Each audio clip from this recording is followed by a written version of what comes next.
Well, we have some exciting weather coming up, and you really can't miss this time. And I know it's the middle of the week. Dylan's here today, and we're filming, and it's actually Monday. Tomorrow, Tuesday, which is, I get my dates mixed up right now, but Tuesday the 21st, we have a major cold front coming through. Yesterday on Sunday it was 85. Today it's 75. Tomorrow 65. And if you guys know me, have followed my blogs, my articles, going back about 12 to 14 years, I'll come out with weather forecasts. And, depending on the week, depending on the day, this is coming up. You need to get out there. These days I would hunt, these days I wouldn't. And for these are people that prioritize hunting. We have another video coming out about how to make sure you don't miss the best days, and maybe even how you could be flexible in your life, your work, and your career to make sure you don't miss these kind of dates. And it's very important. So this is an important weather alert for you to get out. And we look at these dates right here. What's interesting in these weather dates, you're going to find that these are some of the top 10 days of the entire hunting season. Not just September, not just October, November, December, but of the entire season, all 4 months, even into January. You really only get these kind of days coming through about every week to 10 days. And that's why they're so important. Well, in the past, I've looked at a 45-day window, and obviously the weather changes in a 45-day forecast. But during those 45 days, you'll find that there's about 9 to 11 really good days. There'll be about 30 that are average, and there'll be just a handful that are in between. And let's flip those around. There'll be about 30 bad days and just a handful that are average, and then you'll have just 9 to 11 that are really good. And so I look at it like you can't miss these days that are coming up.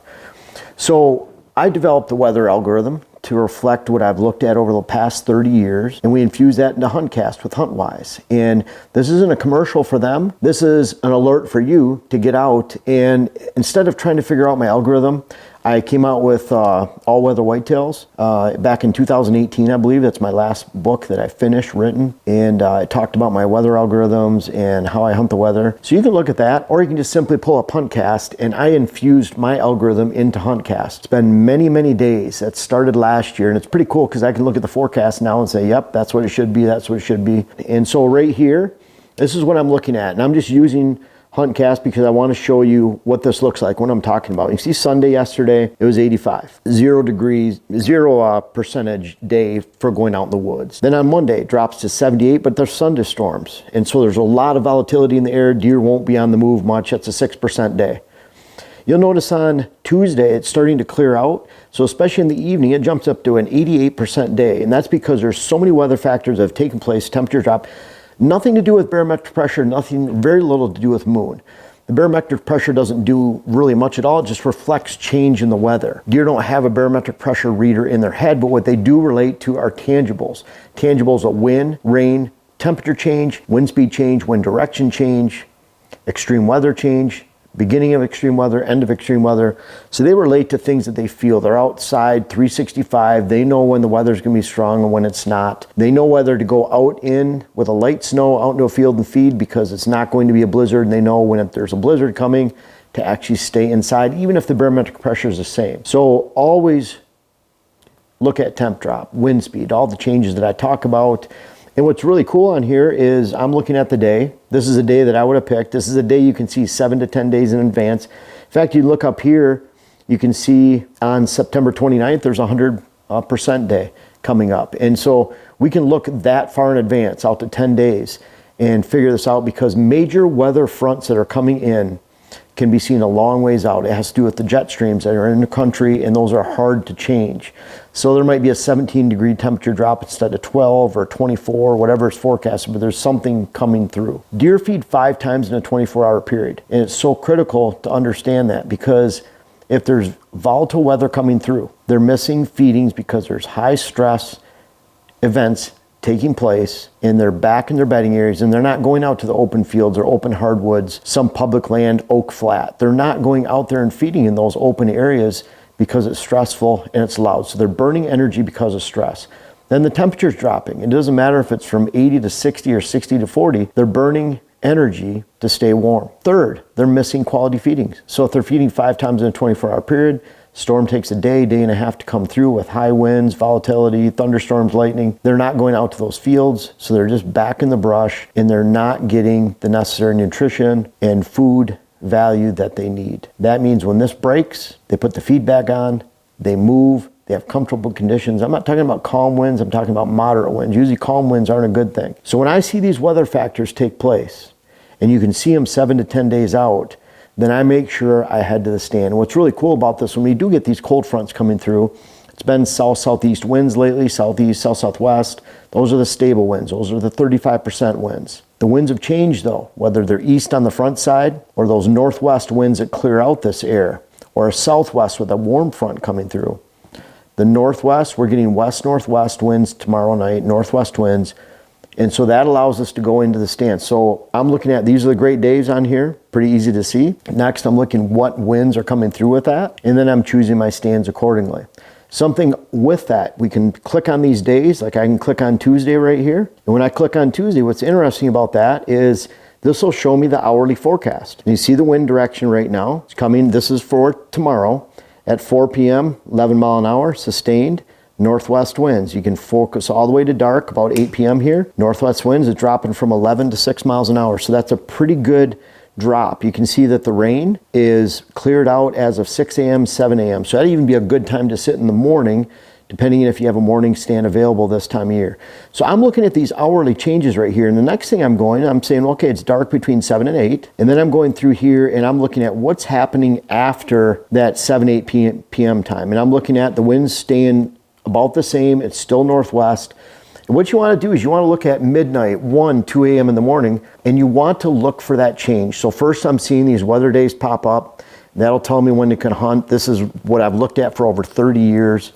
And I want to talk about some of these bucks behind me right now and just quickly and show you which ones depended on the weather when I went out to hunt. And you're going to find most of them depended on that. I'm looking for the wind direction change into the future. So if I'm sitting till 8 o'clock at night and there's an opposite wind direction that's starting to take over 4 hours later, it's not an immediate switch.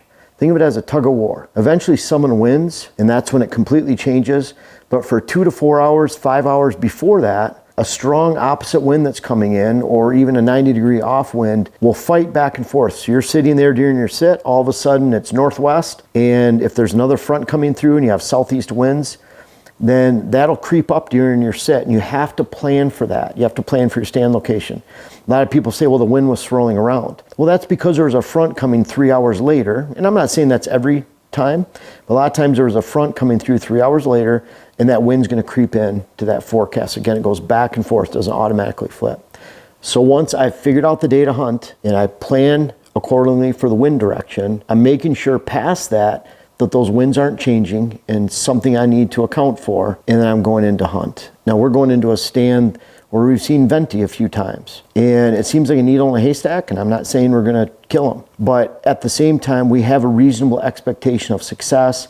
We're picking a great day, we're picking the right stand location for the right wind, we're making sure that the winds past dark aren't going to creep into our sit while it's still daylight, and then we're going in and seeing what comes up. Now there's another celebration right now, and I'll just touch on this briefly. I wanted to bring you to this point, so if any of you are disgusted, you didn't leave too soon, but this is one of my favorite new hats.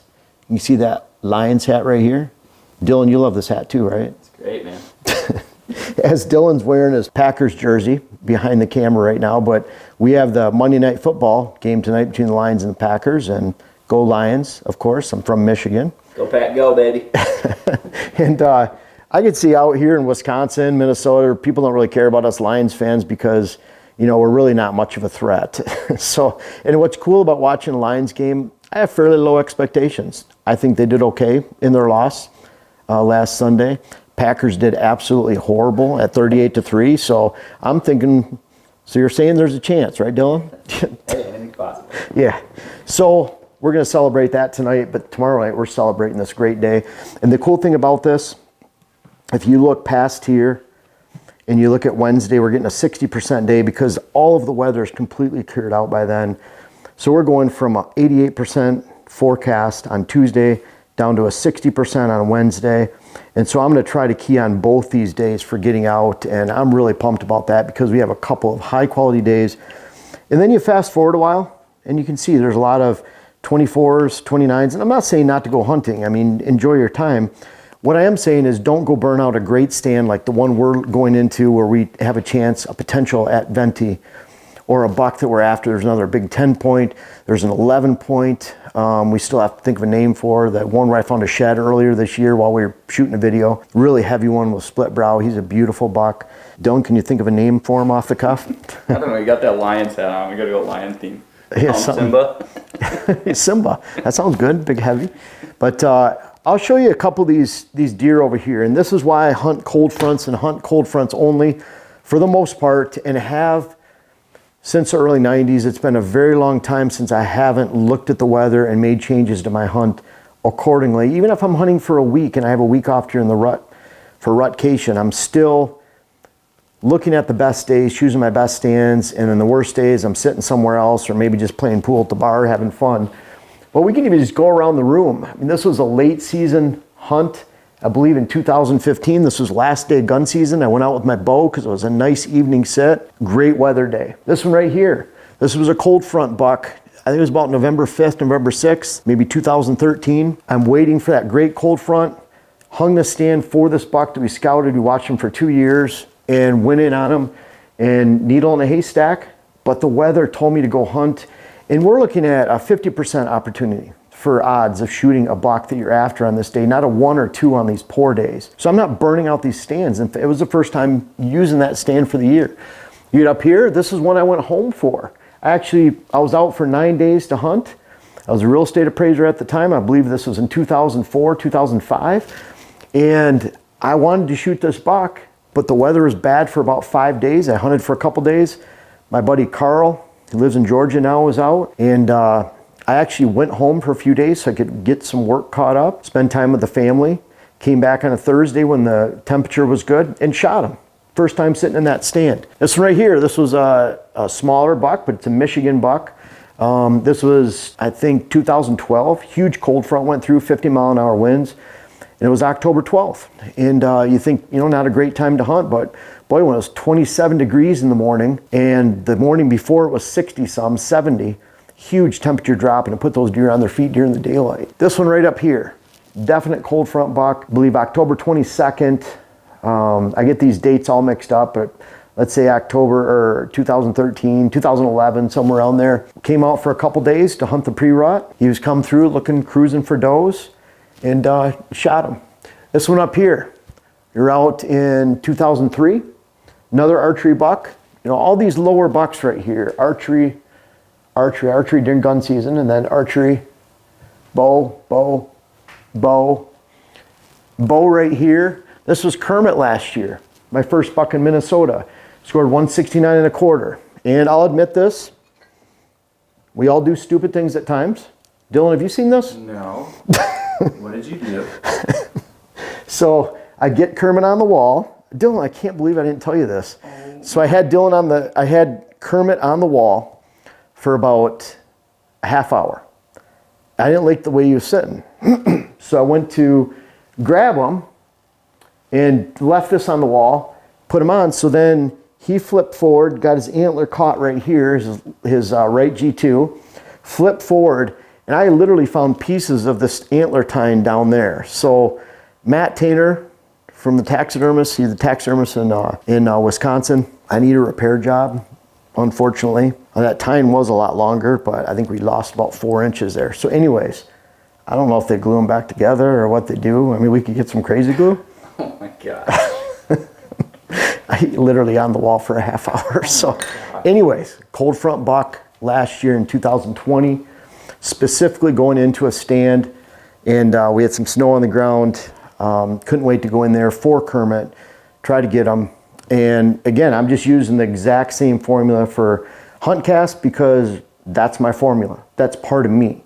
That's why I push it so much, because it's a lot easier for you guys to look at that than try to figure it out yourself. This was a one gun season buck that's not included. This one right here, 13 point. That was in maybe 2005 in Wisconsin. Specific cold front buck, going in for that buck. He was a 10 point the year before. He blew up to a 13 point. Saved that stand for me. We used to call it the 2 acre field. Went back in on that cold front morning, expecting success, and was able to shoot him. Cool story about that is when I'm going in the dark to that stand. I'm walking in with my flashlight low so it doesn't spit out light very far. I'm only about 80 yards from the stand. I'm sneaking through a bunch of goldenrod on a little trail we had to get to the stand, and that buck literally charged me. He charged, snort wheezed. I thought he was going to run me over, run into me. I turned my light on, kind of fumbled around, and then he turned off. I thought my hunt was ruined. I don't think he had any clue what I was. Shot him about 3 hours later when it was in the light, about 8:30, 9, somewhere around there.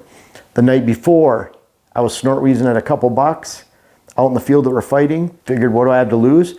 He snort wheezed off to the side. He came in, and he was just a little bit after dark, so I couldn't shoot him. Very aggressive bucks. A lot of times those bucks die young.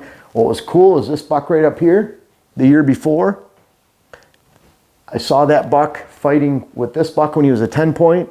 There was a hot doe. This buck was just pushing him sideways through the brush. Big difference in size between a 6-year-old at that time. I think I shot him at probably 6 or 7 or 8, somewhere around there.